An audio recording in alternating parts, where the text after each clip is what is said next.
তো আসুন আমরা সূরা আহজাবের ৩৫ নম্বর আয়াতে চলে যাই। ৩৫ নম্বর আয়াতে যদি আমরা একটু শিক্ষা গ্রহণ করি, আমরা দেখতে পাই আমাদের জীবনে গুনাহ আছে না নাই? আছে। এই আয়াতটা শানে নজরুল হলো, নবীজির একজন প্রাণপ্রিয় স্ত্রী ছিলেন হযরতে সালামা রাদিয়াল্লাহু তাআলা।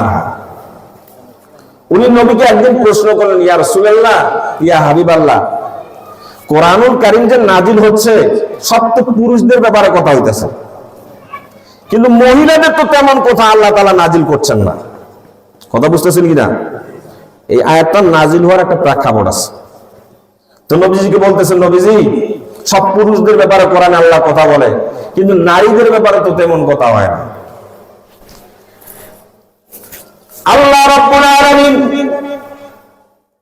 নবীজির প্রাণপ্রিয় স্ত্রী উম্মে সালামার এতটুকু আফসোসকে বরদাস্ত করলেন না। আল্লাহ রাব্বুল আলামিনের সাথে সাথে আয়াত নাযিল করে দিলেন। আল্লাহ রাব্বুল আলামিন বলছেন, ও আমার দুনিয়ার মানুষেরা, বান্দা বান্দীরা, তোমরা যারা মাফ করিয়ে নিতে চাও, জান্নাতে চলে যেতে চাও, 10টা আমল করো, আমি পুরস্কার দিব 2টা। কয়টা পুরস্কার? সকলে বলেন কয়টা পুরস্কার? 2টা পুরস্কার দিব। আমল করা লাগবে 10টা, পুরস্কার পাবে 2টা। পুরস্কারের কথাটা আগে আমি বলে দেই। আল্লাহ রাব্বুল আলামিন কি পুরস্কার দিবেন কোরআনুল কারীমের মধ্যে বলেছেন, আ'আদাল্লাহু লাহুম মাগফিরাতান ওয়া আজরান আযীমা। সুবহানাল্লাহ। আ'আদাল্লাহ, আল্লাহর পক্ষ থেকে তাদের জন্য, লাহুম মাগফিরাত, ক্ষমা করে দিবেন। বলেন তো আমাদের ক্ষমার প্রয়োজন আছে না নাই? আমরা গুনাহগার কিনা? আমরা গুনাহগার। কেউ বুকে হাত দিয়া বলতে পারবে না নবী রাসূল ছাড়া, ফেরেশতারা ছাড়া, মাসুম বান্দা ইন্তেকাল করেছে, তারা ছাড়া পৃথিবীতে যত বুজুর্গানের দিন আছে কেউ বলতে পারবে না আমার জীবনে গুনাহ নাই। গুনাহ দিয়া আর আপনি নেক করে আল্লাহ রাব্বুল আলামিনের জান্নাতে যেতে পারবেন না। কথা ঠিক কি না? আমল দিয়া জান্নাতে যেতে পারবেন কিনা? কি দিয়া যাওয়া লাগবে? আল্লাহর রহমত দিয়া যাওয়া লাগবে, আল্লাহর মাগফিরাত দিয়া যাওয়া লাগবে। আল্লাহ রাব্বুল আলামিন যদি মাগফিরাত দান না করেন, আল্লাহ তাআলা যদি পরকালীন জীবনে যদি রহমত দান না করেন, তাহলে বান্দার জন্য জান্নাত যাওয়া সুকঠিন হয়ে যাবে। কথা ঠিক কি না? তাহলে আল্লাহ পুরস্কার দিবেন কয়টা? 2টা। 1 নম্বর পুরস্কার মাগফিরাত দান করবেন, ওয়া আজরান আযীমা, আর মহা পুরস্কার দান করবেন। সেই মহা পুরস্কার হলো জান্নাতুল ফিরদাউসে নুজুলা। বলেন তো কোন সূরা? এই যে ভুলে গেছে একজন, কোন সূরা আহজাব। কত নম্বর আয়াতের আলোচনা? 35 নম্বর আয়াতের আলোচনা। আমল করতে বলছে আল্লাহ কয়টা? 10টা। সকলে বলেন কয়টা আমল? 10টা আমল। পুরস্কার দিবে কয়টা? কান খারাপ করে শুনবেন, কালকে সকালে যেন বলতে পারেন আল্লাহ 2টা পুরস্কার দিবে। আমল করা লাগবে 10টা, কোরআন এবং সুন্নাহর আলোকে হুজুরের কাছ থেকে শুনেছি। শুনবেন পুরস্কার কয়টা? কি কি? মাগফিরাত আর জান্নাত। মাগফিরাত, জান্নাত। গুনাহ নিয়ে জান্নাতে যাওয়া যাবে? আগে মাফ করাই নিতে হবে, তারপরে জান্নাতে যেতে হবে। কথা ঠিক কিনা? আমল কয়টা? 10টা। এখন এই যে আল্লাহ তাআলা নাজাত দিবে, পুরস্কার দিবে, এটা কি ফরিদউদ্দিন নীলফামারীর কথা? হ্যাঁ, বাংলাদেশ সরকারের কথা? কোন চেয়ারম্যান এমপির কথা? কার কথা? আল্লাহর কথা কি ভুল আছে নাকি? সকলে বলেন না কেন আল্লাহর কথা ভুল আছে? ওয়ামান আসদাকু মিনাল্লাহি কিলা। আল্লাহ রাব্বুল আলামিন বলেন আল্লাহ চাইতে সত্যবাদী আর কেউ নাই, আল্লাহ চাইতে মহৎ আর কেউ নাই। আর আল্লাহ তাআলা তার সত্য কথাগুলি কোরআনুল কারীমের মধ্যে কোট করে দিয়েছে। কোরআনে কি ভুল আছে নাকি? সকলে বলেন কোরআনে ভুল আছে নাকি? কোরআনে ভুল নাই, আল্লাহর কথার মধ্যে কোনো ভুল নাই। এটা ফরিদউদ্দিন নীলফামারীর কথা নয়, আল্লাহ রাব্বুল আলামিন কোরআনুল কারীমের মধ্যে বলেছেন লা রাইবা ফীহি হুদাল লিল মুত্তাকিন। সুবহানাল্লাহ। এই কোরআন হচ্ছে ওই কোরআন যে কোরআনের মধ্যে সন্দেহ নাই, সন্দেহের কোনো অবকাশ নাই। আর এই কোরআন মুত্তাকিদের জন্য হেদায়েত। চিল্লায় বলেন সুবহানাল্লাহ। তাহলে পুরস্কার দিবেন কে? আল্লাহ। সকলে বলেন পুরস্কার দিবেন কে? কয়টা পুরস্কার নেবেন? সকলে কি এই দুইটা পুরস্কার নিয়ে আজকে বাড়িতে যাবেন নাকি?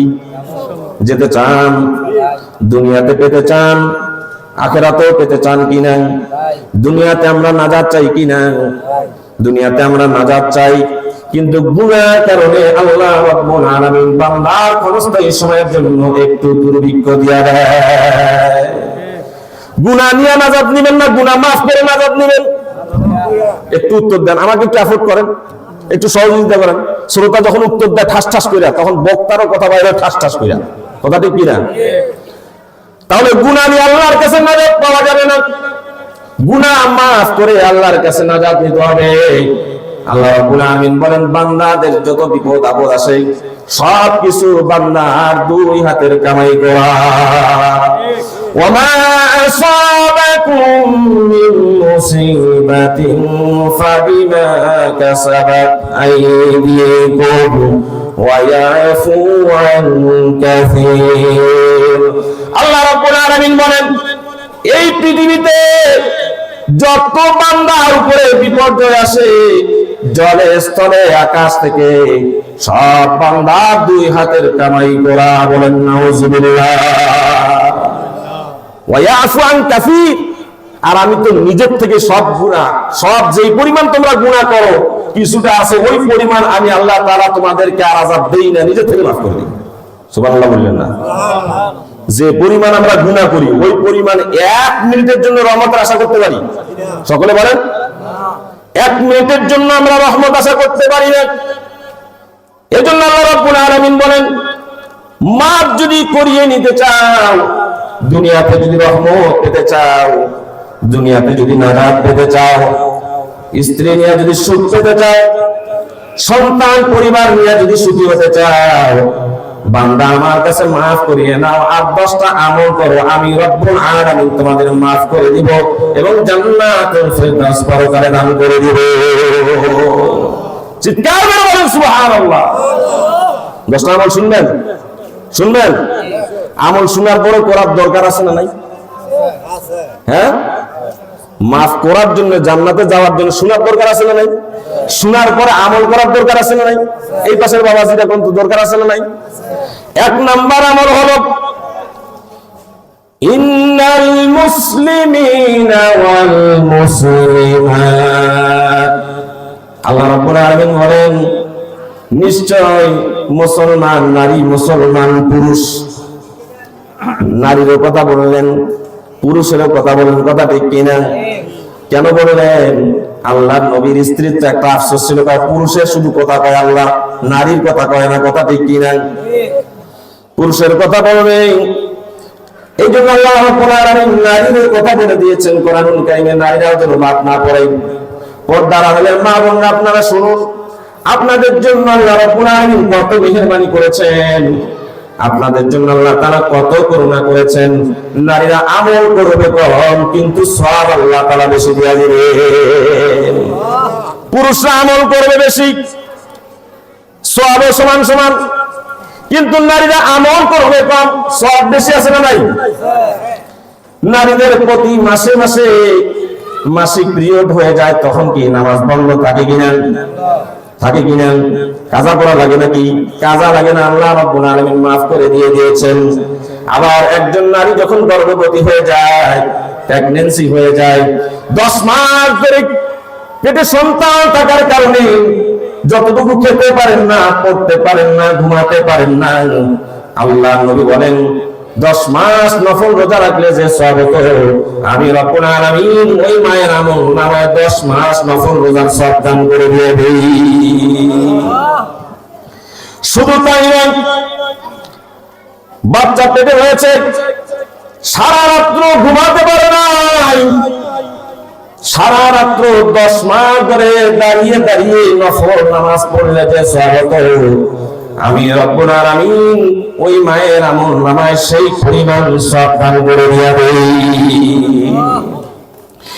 এই পৃথিবীতে আল্লাহ তাআলা যত জাতি ধর্ম দিয়েছেন, সমস্ত জাতি ধর্ম দুইটা জাত দিয়ে এসেছে, একটা হলো নারী, একটা হলো পুরুষ। কথা ঠিক কিনা? নারী ছাড়া পুরুষ অচল, পুরুষ ছাড়া নারী অচল। কথা ঠিক কিনা? নারী ছাড়া পুরুষ চলতে পারবে না, পুরুষ ছাড়া নারী চলতে পারবে না। আল্লাহ রাব্বুল আলামিন পৃথিবীর সৃষ্টি করে জোড়ায় জোড়ায় নারী এবং পুরুষ দ্বারা সৃষ্টি করেছে। সুবহানাল্লাহ।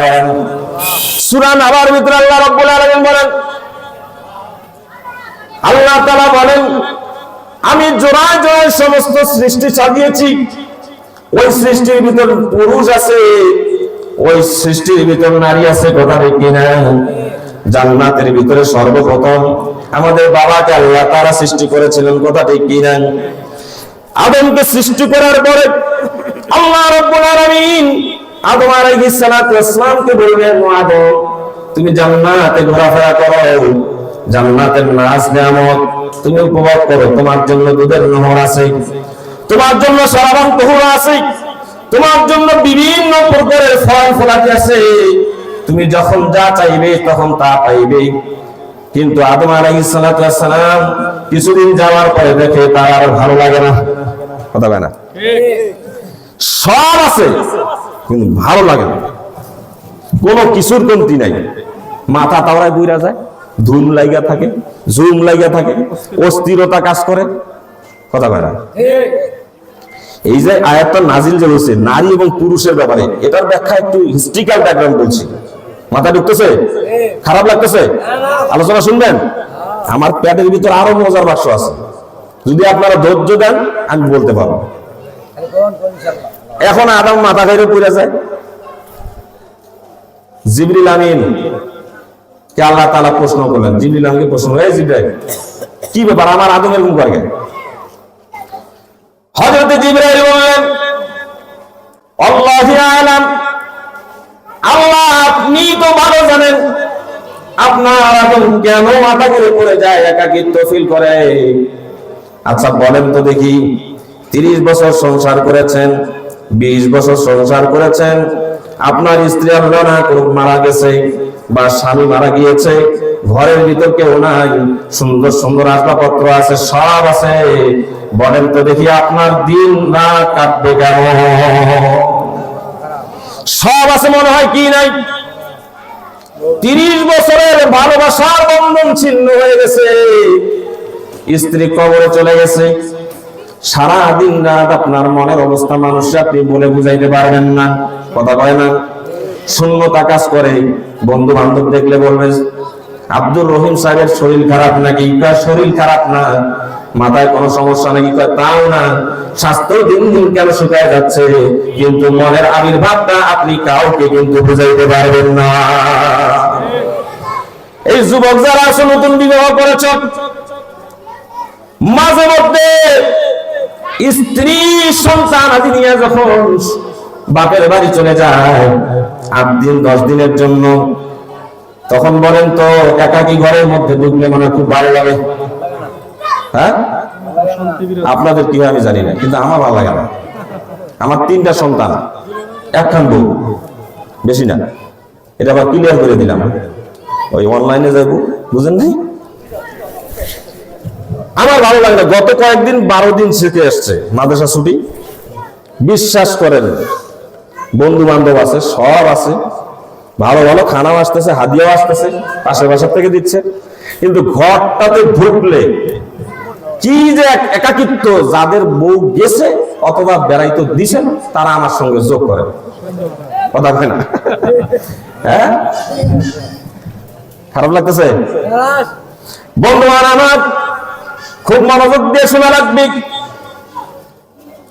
আল্লাহ রাব্বুল আলামিন আদমের মনের গতি বুঝতে পারলেন, আদমের মনের ভাব বুঝতে পারলেন।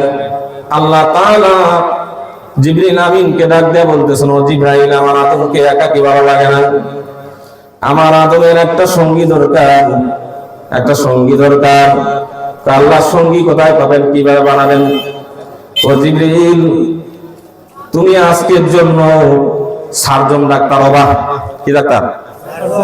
এই জিবরিল আল্লাহ তাআলা কখনো কাঠুরিয়া বানাইছে, কখনো কাঠ মিস্ত্রি বানাইছে, কখনো আবার সার্জন ডাক্তার বানাইছে। কথা বুঝতেছেন? মুসা আলাইহিস সালামের সময় কি বানাইছে? কাঠ মিস্ত্রি। কি মিস্ত্রি? এখন আদমের স্ত্রী দরকার, এখন হবে ডাক্তার। কি doctor? Surgeon doctor. Bypass operation করা লাগবে। ঠিক আছে আল্লাহ, ডাক্তার হবো, কিন্তু ফর্মুলা দেন। ফর্মুলা আছে, এই যে একটা ড্রয়িং আছে, এই ড্রয়িং অনুযায়ী করো। আল্লাহ করবো, কিন্তু আদম তো খালি ছায়া থাকে। তো ছায়া থাকা মানুষ আবার কাটবো কেমনে? কথা কয় না? জান্নাতের ভিতর কখনো ঘুম ছিল না। সুবহানাল্লাহ। জান্নাতের ভিতর ঘুম ছিল না, সামনেও থাকবে না। সুবহানাল্লাহ। আল্লাহ রাব্বুল আলামিন হযরত জিবরিলকে বলেন, জিবরাইল, কিছু সময়ের জন্য আমি আদমের চোখে ঘুম দিয়া দিলাম। আল্লাহ তাআলা ঘুম দিলেন, ঘুমের মাধ্যমে এত বেগুর হয়ে গেল, জান্নাতের মাটির মধ্যে গাছের মধ্যে হেলান দিয়া আদম ঘুমায় গেল। আল্লাহ তাআলা জিবরিল আমিনকে বললেন, এখন অপারেশন করো, বাম পাশের হাত দিয়া হাড় বাইর করো, এই হাড্ডি দিয়া সুন্দর করে আদমের সঙ্গী নিবা। আদম ঘুমন্ত অবস্থায়, অনেক গভীর আলোচনা, ওইদিকে আমি যাবো না, তাহলে আমি কভারেজ করতে পারবো না। শুধু মেন পয়েন্টটা বলা দরকার। একজন দাম্পত্য জীবনে নর নারী স্বামী স্ত্রী যে কতটুকু ভূমিকা, এটা আমি বলে শেষ করতে পারবো না। আপনি ঘাউরামি করেন স্ত্রীর সঙ্গে, আপনি ঘাউরামি করেন স্বামীর সঙ্গে, একটু পরে টেক্কা পাবেন আলোচনার গতি কোথায় যায়। আদম আলাইহিস সালাম অজ্ঞান, বাইপাস অপারেশন করা হলো, হাড় বাইর করা হলো, সুন্দর রমণী তৈরি করা হলো, আমাদের মা হাওয়াকে তৈরি করা হলো। অবশিষ্ট কিছু হাড় রয়েছে আর কিছু রক্ত হলো। এই রক্তগুলি জান্নাতে মাটির মধ্যে পড়ার আগে রব্বুল আলামিন বললেন, জিবরাইল, এই রক্তটা রেখে দাও, পৃথিবীর বুকে আমি একটা আজব প্রাণী তৈরি করব। আর যে অবশিষ্ট হাড্ডিটা রয়েছে, এই হাড্ডিটাও তুমি যত্ন করে রেখে দাও, পৃথিবীতে আমি একটা শ্রেষ্ঠ উদ্ভিদ বানাবো। আদম আলাইহিস সালামের তাফসীরের মধ্যে এসেছে, অপারেশন করতে গিয়া যেই পরিমাণ রক্ত বের হয়েছে, ওই রক্তটা দিয়ে আল্লাহ তাআলা আশ্চর্য একটা প্রাণী তৈরি করেছেন। সেই প্রাণীটার নাম হলো যোগ। সুবহানাল্লাহ বলেন না? যোগ যে কত উপকার টের তো পান নাই। যোগ ধরলে কি লেংটি টেংটি দিয়ে দৌড়ান না? আর যোগের তেল তো কুইটা আরো খুব চলে। যোগের তেল লাগান, এক তেলে সব গোষ্ঠী শুদ্ধ একবার পরিপাক হয়ে যাবেন, সব রোগ শেষ। আজকের চিকিৎসা বিজ্ঞানে বলেছে যোগ কত বড় দামি জিনিস। যোগের মুখের লালার মধ্যে অবশ করার মেডিসিন আল্লাহ তাআলা দিয়েছেন, কথা ঠিক কিনা? এই যে আপনারা ইনজেকশন দিয়ে অবশ করে, এই যে আপনাকে অপারেশন করে, এই যে স্কিনে ইনজেকশন করে অবশ হয়ে যায়, এইটা একমাত্র উপাদান হলো যোগের মেডিসিন। আদমের অপারেশন রক্ত দিয়ে আল্লাহ তাআলা যোগ বানালেন, আর অবশিষ্ট হাড্ডি দিয়ে আল্লাহ তাআলা এমন একটা উদ্ভিদ বানালেন মানব জীবনে দরকার এবং মৃত্যুর সময় দরকার, সেটার নাম হলো বাঁশ। বাঁশ লাগে না নাই? ঘরের কাজে লাগে না নাই? বেড়ার কাজে লাগে না নাই? মরের সময় লাগে না নাই? কবরের ছাউনিতে লাগে না নাই? কিন্তু আমাদের সমাজে এখন মরার আগেই বাঁশ দিয়ে দেয়। কি বাস কত লেখা লেখি এই ওয়েবসাইটে, এটা যে কি খাইলো, অমুক হুজুর বাস দিল। আর ইউটিউবার গুলো একবারে এমন হাইলাইট করে হেডিং লেখে, টিপ না দিয়ে আপনি পারবেন না। হ্যাঁ, বাস বলে দিল। তা বাসের সঙ্গে মানুষের একটা অঙ্গাঙ্গি সম্পর্ক আছে। আগে এরকম বিল্ডিং ছিল না, আগে এরকম অট্টালিকা ছিল না, এত ডিজিটাল প্ল্যান ছিল না, কথা ঠিক কিনা? তখন মানুষ এই বাঁশের ছাউনি দিয়ে বাসা তৈরি করতো। আগে সনের ঘর ছিল, সনের ঘর বানাতে যাও বাঁশের প্রয়োজন ছিল, কথা ঠিক কিনা? তাহলে অবশিষ্ট রক্ত দিয়ে কি বানাইছে? আর হাড্ডি দিয়া যোগ বানাইছে। এবার আদম আলাইহিস সালাম ঘুম থেকে জাগলেন, জেগে দেখে বলতেছে, হঠাৎ করে এক সুন্দরী রমণী জান্নাতি পোশাক পরে, মাথায় হিজাব পরে, সুন্দর করে সাজুগুজু হয়ে আছে। সুবহানাল্লাহ। আদমের চক্ষু যখন মা হাওয়ার সামনে গেল, চেহারার মধ্যে চক্ষু দৃষ্টিপাত হলো। আদম আলাইহিস সালাম একটু আবেগপূর্ণ হয়ে গেলেন। সুবহানাল্লাহ। এখনকার যুবকরা দেখেন না, যুবতী দেখলাম মাথা ডিগ্রি। আল্লাহ রাব্বুল আলামিনের পয়গম্বর আদম আলাইহিস সালাম মা হাওয়ার দিকে দৃষ্টিপাত করলেন। করার পরে বলতেছেন, কে হে তুমি, কোথা থেকে আসছো, তোমার তো আগে কোথাও জান্নাতে দেখি নাই। কি বলেন, আগে দেখেন নাই? এই মুহূর্তে আল্লাহ রাব্বুল আলামিন আপনার জন্য আমাকে সৃষ্টি করেছেন। চিল্লায়ে বলেন সুবহানাল্লাহ। আর জোরে বলেন না সুবহানাল্লাহ। হ্যাঁ, এই তো ঠিক আছে। তাই নাকি? কি জন্য বানাইছি? আমার জন্য বানাইছি, বুঝছি। তা আমার কি জন্য বানাইছি? আমার কাছে তিনটা জিনিস পাইবেন। কয়টা? খুব মুখস্থ করবেন, পর্দার আড়ালের মা বোনরাও শুনবেন। আমার কাছে তিনটা জিনিস পাবেন। এক নাম্বার হলো আমার কাছে সঙ্গ পাবেন, দুই নাম্বার হলো সুখ পাবেন, তিন নাম্বার হলো শান্তি পাবেন। আবার বলতেছি, এক নাম্বার আমার কাছে সঙ্গ পাবেন, দুই নাম্বার হলো সুখ পাবেন, তিন নাম্বার হলো শান্তি পাবেন। কয়টা জিনিস? পুরুষদের জন্য আল্লাহ রাব্বুল আলামিন নারীদেরকে তিনটা জিনিস দেওয়া বানাইছে। নারীদের কাছে গেলে সুখ পাওয়া যায় কিনা? কথা বলেন। সব ফেরেশতা বসে রয়েছে। নারীদের কাছে গেলে যে সঙ্গটা পাওয়া যায়, পৃথিবীর কোন মানুষের কাছে গেলে কোন সঙ্গ পাওয়া যায়?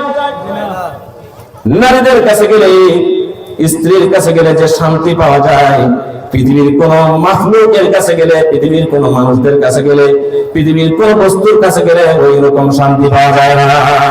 কিন্তু দুঃখের সঙ্গে বলতে হয়, সবাই বুকে হাত দিয়ে বলেন তো দেখি, পর্দার আড়ালের মা বোনদেরকে বললাম, মা হাওয়াকে আল্লাহ তাআলা আদমের সুখের জন্য বানালেন, শান্তির জন্য বানালেন, আর কি বানালেন?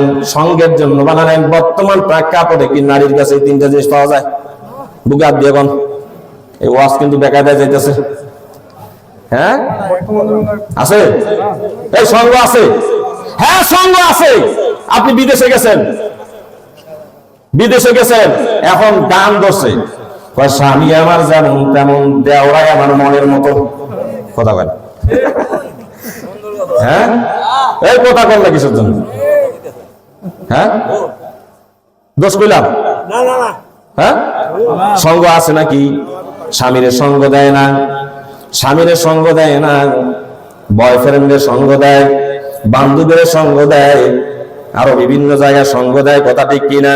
প্রতিদিন পেপার পত্রিকায় আসে, দুইজন সন্তান রেখে, স্বামী রেখে এই ড্রিম হলিডে পার্কে যায় ধরা পড়লো অমুকের সাথে। কথা বল না। আল্লাহ বানালেন স্বামীর সঙ্গ দেওয়ার জন্য। পৃথিবীর যত নারী আছে, সমস্ত নারী তার স্বামীর সঙ্গে সঙ্গ দিবে। এমনকি দেওর ভাসুরের সঙ্গে সঙ্গ দেওয়া যাবে না।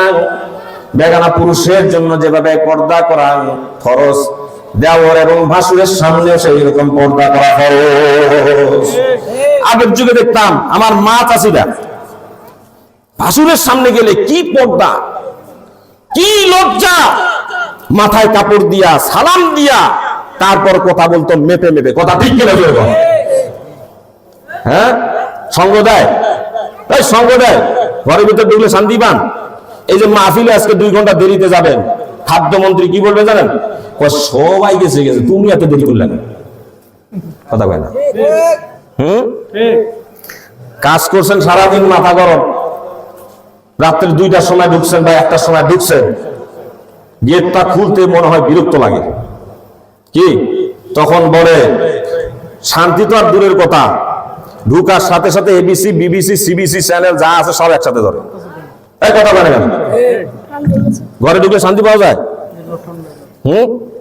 শান্তি পান? 100% পান? 100% পাওয়া যায়। সঙ্গ পাওয়া যায়? সঙ্গ পাওয়া যায়? নারীদের ক্ষেত্রে সচেতন হতে হবে। আল্লাহ নবী বলেন, স্ত্রী স্বামীর সামনে যত বিনিয়োগ হবে আল্লাহ রাব্বুল আলামিন তার আমলনামায় সওয়াব দান করে দিবেন। সুবহানাল্লাহ বলেন। এখন স্ত্রী স্বামীর সঙ্গে সঙ্গ তো দেয় না, শান্তি তো পাওয়া যায় না, সাজুগুজু করে না, সাজে সাজসজ্জা করে, সুন্দর মণ্ডিত করে, বিউটিফাই করে, হ্যাপি বার্থডে টু ইউতে গেলে, কথা বলেন, পার্কে গেলে, অনুষ্ঠানে গেলে, কিন্তু স্বামীর জন্য কোনোদিন রূপচর্চা করে না। কথা ঠিক কিনা? কিন্তু আল্লাহর নবী বলেন, হাদিস শরীফের মধ্যে এসেছে, নবীজি দিনের দাওয়াত দিতে গিয়া কাফের মুশরিকদের যত নির্যাতনের মুখাপেক্ষি হতে, বুক ভরা কষ্ট নিয়া, ক্লান্ত শ্রান্ত মন নিয়া যখন ঘরের মধ্যে ফিরতেন, 9 জন বিবি একসাথে পরিচালনা করতেন, 9 জন বিবি 2টা কাজ করতেন, নিজেকে বিউটিফাই করতেন, সাজুগুজু করতেন, রূপচর্চা করতেন, আর সকলেই সুন্দর সুন্দর শরবত দিয়া নবীকে বরণ করতেন। নবীজি বলতেছেন, ঘরের মধ্যে যখন ঢুকতাম, সারা দিনের ক্লান্ত শ্রান্ত দুঃখ বেদনা সব স্ত্রীর সংস্পর্শে যায়, সব কিছু আমি এক নিমিষে অন্তর থেকে ভুলে যেতাম। সুবহানাল্লাহ। কিন্তু এখন এরকম পরিবেশ আছে নাকি? কথা বলে না? আছে? ওইদিকে আর গেলাম না। এই জন্য মা বোনদেরকে বলি, পৃথিবীর সবচেয়ে আপন, পৃথিবীর সবচেয়ে কাছের মানুষ হচ্ছে আপনার স্বামী। স্বামী মার দেখ, বকু, গাল দেখ, কিন্তু দিন শেষে আপনার জন্য বাজার করে, দিন শেষে আপনার জন্য প্রাণপণ চেষ্টা করে, আপনার মুখের দিকে তাকিয়ে, আপনার সন্তানের মুখে খাবার তুলে দেওয়ার জন্য, আপনার পিতামাতার মুখে খাবার তুলে দেওয়ার জন্য, আপনার মুখে খাবার তুলে দেওয়ার জন্য শত শত হাজার হাজার মাইল দূরে যে কেউ মালয়েশিয়ায়, কেউ কুয়েতে, কেউ দুবাইতে, কেউ সৌদিতে নিজের জীবনকে বাজি রেখে উপার্জন করে মাস শেষে আপনার জন্য খাবার বানায়। এটা ঠিক কিনা? আমার তো মনে হয় কোন স্ত্রীরা যদি একটু চিন্তা করে, যে যেই অবস্থানে আছে, যদি একটু চিন্তা করে স্বামী নিয়া, মানে আমার মুখে খাবার তুলে দেওয়ার জন্য, আমার সন্তানের মুখে খাবার তুলে দেওয়ার জন্য যে পরিশ্রম করে, আল্লাহর কসম করে বলছি, ওই স্ত্রী স্বামীকে সেলুট না দিয়ে পারবে না। কথা বলে না? কয়েকদিন আগে আমি একটা ফেসবুকে একটা স্ট্যাটাস দেখলাম, এক যুবক, আমি চোখে পানি ফেলেছি, যুবক প্রবাসী জীবনযাপন করে মালয়েশিয়ায়, একটা মা, একটা বোন, এই বোনটাকে বিয়ে দিতে গিয়ে মার ইচ্ছা পূরণ করতে গিয়া সবার ইচ্ছা পূরণ করলো, কিন্তু 5 তালাক থেকে পড়ে গিয়া তার জীবনটা শেষ করলো। বন্ধুরা সুন্দর করে লিখেছে, হবু স্ত্রীর সঙ্গে আর দেখা হলো না, পিতা মাতার ইচ্ছা পূরণ করতে গিয়ে, ভাই বোনের ইচ্ছা পূরণ করতে গিয়ে নিজের জীবনকে উৎসর্গ করে দিল, না ফেরার দেশে চলে গেল। আমি তো আমার ভাষায় বলি, একজন পুরুষের জীবন হচ্ছে বৈচিত্র্যময় জীবন। কথা ঠিক কিনা? কখনো এখানে, কখনো এখানে, কখনো এই ডালে, কখনো ওই ডালে, কখনো এই বাড়িতে, কখনো ওই বাড়িতে। আপনারা কি মন খারাপ করতেছেন?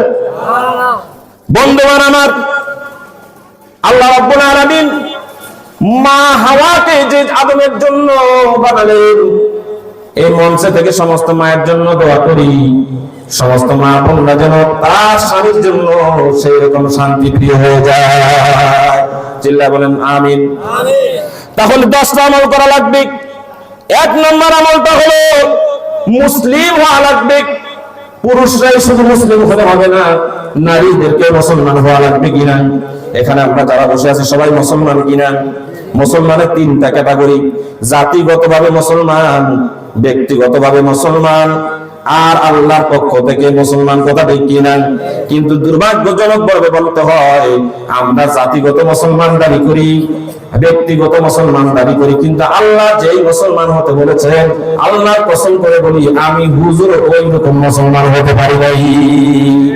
আমি এই আলোচনাটা যখন নোট করতেছিলাম, বিভিন্ন তাফসীর থেকে যখন মুসলমান শব্দের অর্থ যখন নোট করতেছিলাম, মুসলমান শব্দটা এত অজম, এত পাওয়ারফুল, তখন আমার কাছে মনে হলো আমি ফরিদউদ্দিন নীলফামারী এখনো খাঁটি মুসলমান হতে পারি নাই।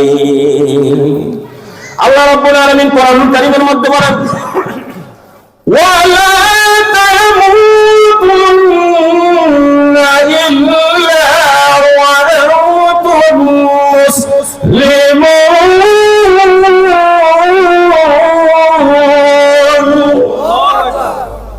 কত বড় হুঁশিয়ার! ওয়ালা তামুতুন্না ইল্লা ওয়া আনতুম মুসলিমুন। মুসলমান হয়ে না মরে যাস না, মুসলমান না হয়ে আমার সামনে আসিস না। এই হুঁশিয়ারিটা কোন এমপির? এই কথা বলবো, এই হুঁশিয়ারি কোন এমপির, কোন মন্ত্রীর, কোন মিনিস্টারের, কোন চেয়ারম্যানের? এই হুঁশিয়ারি দিয়েছেন কে? আল্লাহ দিয়েছেন। তার মানে হলো আমার ইচ্ছায় মুসলমান হলে হবে না, আল্লাহর ইচ্ছায় মুসলমান হওয়া লাগবে। বন্ধুগণ আমার, মুসলমান যেভাবে হয়েছিলেন ইব্রাহিম আলাইহিস সালাতু ওয়াস সালাম, ইব্রাহিম আলাইহিস সালাতু ওয়াস সালামকে মুসলমান হওয়ার জন্য পরীক্ষা দেওয়া লাগছে কিনা? মুসলমান শব্দের আবিধানিক অর্থ হলো আত্মসমর্পণ করা। আল্লাহ রাব্বুল আলামিন ইব্রাহিম আলাইহিস সালাতু ওয়াস সালামকে বললেন, ইয়া ইব্রাহিম আসলিম, হে ইব্রাহিম তুমি আত্মসমর্পণ করো। ইব্রাহিম আলাইহিস সালাতু ওয়াস সালাম সাথে সাথে আর দেরি করলেন না, বললেন আসলামতু লিরাব্বিল আলামিন, আল্লাহ আমি আপনার প্রতি সারেন্ডার করলাম। এক কথা যদি বলতে চাই আর যদি বুঝাইতে চাই, তাহলে মুসলমান হবেন কেমনে? কোরআনুল কারীমের সূরা ফাতিহা থেকে নিয়ে সূরা নাস পর্যন্ত যত আইন আল্লাহ প্রয়োগ করেছেন, আমার ইচ্ছা নয়, সবকিছু আল্লাহর ইচ্ছায় নিজেকে সুপিয়ে দেওয়ার নাম হচ্ছে মুসলমান। কথা বলেন। আরো সহজ ভাষায় বলি, মুসলমান কি জিনিস? যেমন আপনি জেনা করবেন, জেনা করার সুযোগ আছে, সমর্থ আছে, কথা বুঝতেছেন কিনা? জেনা করতে ভালোও লাগে, আচ্ছা সুযোগ আছে, সমর্থ আছে, ভালো লাগে, কিন্তু একজনের ভালো লাগে না। কার? আল্লাহর ভালো লাগে না। এখন আপনার ভালোই ভালো হবে না আল্লাহর ভালো ভালো? জেনার বিপক্ষে কে বলেছেন? আল্লাহ বলেছেন। আর জেনার পক্ষে কে বলছে? মিস্টার ইবলিস, মিস্টার ইবলিস। এখন কোরআনুল কারীম অনুযায়ী, আল্লাহর কথা অনুযায়ী আপনি যদি জেনা থেকে ফিরে আসতে পারেন, তাহলে আপনি মুসলিম। কথা বলেন। আরো সহজ ভাষায় বলি, আপনার কাছে কয়েক লাখ টাকা আছে, সুদ খাওয়ার মতো খুব সুযোগ সুবিধা আছে। এখন আপনি চিন্তা করতেছেন 8-10 বছর সুদ খায়া নেই, পরে তোবা কইরা পরে একবারে মুসলমান হব। কথা বলেন। এই এলাকা তো সুদখোর মুখখোর নাই, কথা ঠিক না? এখন আপনার কাছে সুযোগ আছে, অর্থ আছে, কিন্তু সুদের বিপক্ষে কে? কথা কয় না কেন? আহাল্লাল্লাহুল বাইআ ওয়া হারামার রিবা। আল্লাহ সুদকে হারাম করে দিয়েছে, ব্যবসাকে হালাল করে দিয়েছে। এখন আপনি বলতেছেন না, আল্লাহর ইচ্ছাই ইচ্ছা, আল্লাহর যেহেতু এখানে ইচ্ছা নাই, তাহলে আমারও ইচ্ছা নাই, আমি সুদ খাবো না। আল্লাহর এই বিধানটা মানলেন, আপনি মুসলমান হয়ে গেলেন। কথা বলেন। আসলে বক্তা বৈশা রেখে আমার কথা বলার ইচ্ছা নাই, এই বেয়াদবি আমি করি না। তারপরে হযরতের কাছে আমি ক্ষমা প্রার্থী। আমি আমার জীবনে কোনোদিন বক্তা বসা রেখে কথা বলিনি, আজকে একটু বেশি বলে ফেলছি, আমি আল্লাহর রাস্তে ক্ষমা প্রার্থী। যাই হোক, এই 10টা আমলের ভিতরে একটা আমল বললাম, মুসলমান হওয়া লাগবে, নর নারী উভয়কে মুসলমান হওয়া লাগবে। বাকি 9টা যদি আল্লাহ তাআলা কোনোদিন সুযোগ করে দেন, ইনশাআল্লাহ বলবো। হ্যাঁ, আল্লাহ তৌফিক দান করে বলবো। ওয়া আখিরু দাওয়ানা আলহামদুলিল্লাহি রাব্বিল আলামিন। আসসালামু আলাইকুম ওয়া রাহমাতুল্লাহি ওয়া বারাকাতুহু।